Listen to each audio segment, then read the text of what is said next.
I'm here to show you how to waterproof a shower. Here's the gear we're going to be using. We have our waterproofing, our silicone, our membrane.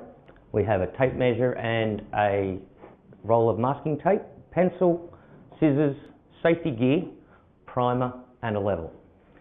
All this gear here you see, the primer, the waterproofing, silicone and membrane, all come in a kit, handy for you to use. Just remember, when you're going to do a waterproofing of a bathroom, make sure you check with your council's local guidelines. What we're going to do now is measure our wall and go 100 ml above our water outlet and also 100 ml either side of our shower screen. Now that we've marked out our wall and got our lines where we need them, we'll tape off the wall so that now we can actually start priming the wall. Now we're ready to start priming. And the reason we do prime a wall is simply because it holds down the dust and gives you a better adhesion. So while we're waiting for our primer to dry, I'll start cutting some membrane so we can get to our next step. Mainly what we use our membrane for is putting on our joins and our cracks just to keep them bonded together and flexible for waterproofing. Now that our primer's dry and we've cut our membrane into size that we need, we can start waterproofing.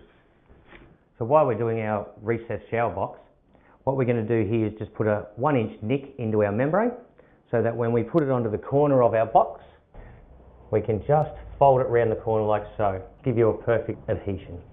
Once we've got it in place, now we just put a bit of waterproofing over it, working it back and forward, just working it right in. It's nice and tight and waterproof, so it's got a good seal. So what we're going to do now is just paint on our waterproofing here, put some membrane through the middle of the wall, just to close up where they've sealed the plaster. Now that we've membraned our walls and waterproofed, we will start doing in our floor base.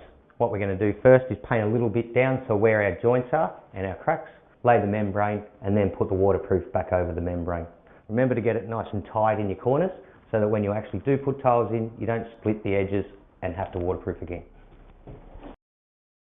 Now that we've finished our first coat of waterproofing, laying down all the membrane and using a vertical brush stroke when we applied our waterproofing, on our second coat we will use a horizontal brush stroke.